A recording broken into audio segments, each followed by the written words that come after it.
Beaucoup d'entre nous refusaient le scénario écrit pour nous, celui qu'on nous martèle depuis des années, une répétition de l'histoire avec un duel déjà vu entre Macron et Marine Le Pen. Pourtant, ce duel aura bien lieu. Je verserai pas dans le complotisme de comptoir, d'autres le feront mieux que moi. Il n'empêche que je comprends toujours pas ce score de Macron, comme je l'ai évoqué dans une vidéo précédente. Après 5 ans de Macron, je comprends toujours pas qu'on nous explique que non seulement il n'aurait perdu aucun électeur de sa base de 2017, mais en plus il en aurait gagné beaucoup de nouveaux. Il doit exister des réalités parallèles en France, des réalités qui m'échappent totalement. Peut-être que beaucoup de Français sont bel et bien comme je les soupçonne d'être, c'est-à-dire capables de faire des constats pleins de gravité, mais totalement incapables de choisir les bons remèdes aux bons mots. Peut-être qu'ils ont peur du saut dans le vide et qu'ils préfèrent toujours voter pour quelqu'un de mauvais et dangereux en se disant que son remplaçant pourrait être encore plus mauvais et plus dangereux. Peut-être bien, mais ça on saura probablement jamais la réponse. Bref, j'y comprends plus rien aux Français. Et peut-être bien que je me suis raccroché à tort à l'espoir qu'il y en avait encore quelque chose à espérer. Il ne faut jamais prendre les gens pour des cons, mais il ne faut pas oublier qu'ils le sont. Parmi les autres faits marquants de ces élections, il y a bien entendu le score hyper décevant de Zemmour, qui était finalement conforme au sondage de ces dernières semaines et même carrément en dessous des prévisions. Je vais pas vous faire croire comme certains que je m'y attendais. Certes, j'avais pas d'espoir contrairement à d'autres, en un vote caché massif, mais j'imaginais quand même un score à 2 chiffres qui aurait été beaucoup moins humiliant. Force est de constater que l'instinct de survie des Français est loin d'être partagé par une majorité de Français. Peut-être que la droiture, l'honnêteté et la sincérité des convictions, ça n'intéresse pas les Français. Peut-être que les Français préfèrent les joueurs de flûte finalement.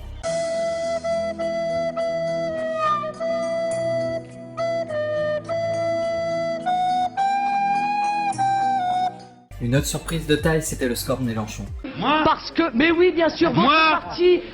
Rappelons qu'il y a à peine quelques mois, il était donné en dessous de 10%. Enfin, une surprise, oui et non.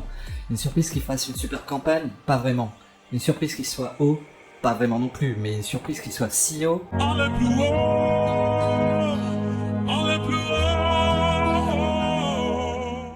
Totalement, du moins pour moi. Après, l'électorat de Macron est complexe et très éparpillé. Il y a les fidèles inconditionnels de Mélenchon dont l'adoration de leur chef se rapproche plus d'un fonctionnement sectaire qu'autre chose. Il y a les révolutionnaires en carton qui préfèrent se focaliser sur l'aspect changement de république, changement de constitution. Ceux-là sont conscients des points noirs et des points faibles de la candidature Mélenchon, comme par exemple l'aspect identitaire en France, immigrationniste, sécuritaire et son islamo-gauchisme. Mais ils préfèrent mettre la tête dans le sable et faire comme si ça n'existait pas. Il y a sa clientèle des banlieues qui vote pas pour lui par conviction, mais uniquement parce que Mélenchon flatte leurs désidérata communautaires et religieux. Ici, c'est pas sa place. Ici, c'est la place de Mélenchon. Et qui vont opter pour le vote utile à gauche. Le point commun de tous ces électeurs de Mélenchon est que la France est le cadet de leurs soucis. Au pire, il a haïs. Je baise la France jusqu'à l'agonie, je brûle la France, bite dans sa bouche, jouis comme un porc. Cet hexagone, je l'encule sa grand-mère, je vais poser une bombe sous son panthéon, ma plume détruit la France qui... Au mieux, ils s'en contrefoutent. Dans un cas comme dans l'autre, ce n'est pas du tout rassurant pour la France et ça présage rien de bon pour les années à venir. En tout cas, comme prévu, on a droit au grand rassemblement de castors, appelant à faire barrage contre la haine et le fascisme. C'est ballot par Marine Le Pen, elle qui s'était donné tant de mal pour obtenir sa carte de membre au club des fréquentables, voilà qu'à 20h02, tous les qualificatifs auparavant destinés à Zemmour sont automatiquement dirigés contre elle. Fascisme, haine, xénophobie et j'en passe. Tout ça pour ça, j'ai envie de dire. Valérie Pécresse a fait mentir Zemmour. Elle n'a pas appelé à voter Macron à 20h02 comme il l'avait prédit. Elle a préféré attendre 20h20, donc l'honneur est sauf. Je suis endetté personnellement à hauteur de 5 millions d'euros.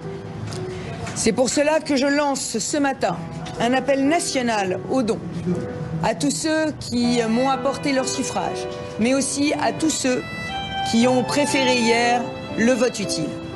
Et enfin, à tous les Français qui sont attachés au pluralisme politique et à la liberté d'expression. Jadot, Hidalgo, Roussel, tous appellent également ouvertement à voter Macron. Ça, c'est l'opposition qu'on aime. Bravo! Hip hip hurrah pour le héros! Dernier mais pas des moindres, Mélenchon appelle lui aussi à voter Macron. Mais bon, à la France Insoumise, ils se croient toujours plus malins que les autres. Donc, ils se permettent de prendre les gens pour des jambons en les appelant à ne donner aucune voix à Marine Le Pen.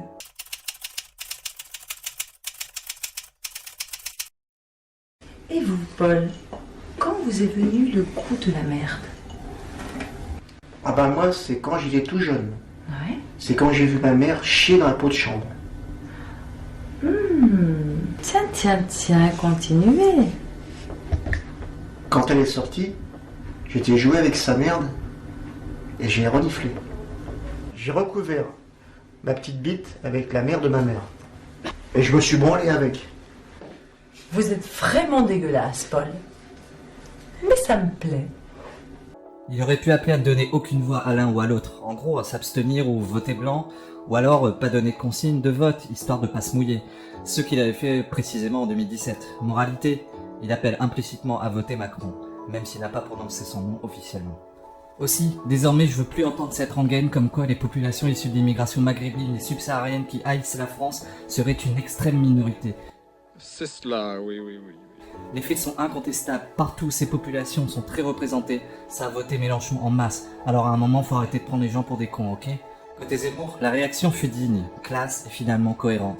Malgré les nombreuses critiques qu'il a destinées à Marine Le Pen, ses idées sont tout de même plus proches de celles du RN que de celles de Macron, donc il a ouvertement appelé à voter pour elle, tout en étant conscient qu'une partie de son électorat ne le suivrait pas, préférant le vote par totale conviction au vote par défaut. Je ne me tromperai pas d'adversaire. C'est la raison pour laquelle j'appelle mes électeurs à voter pour Marine Le Pen.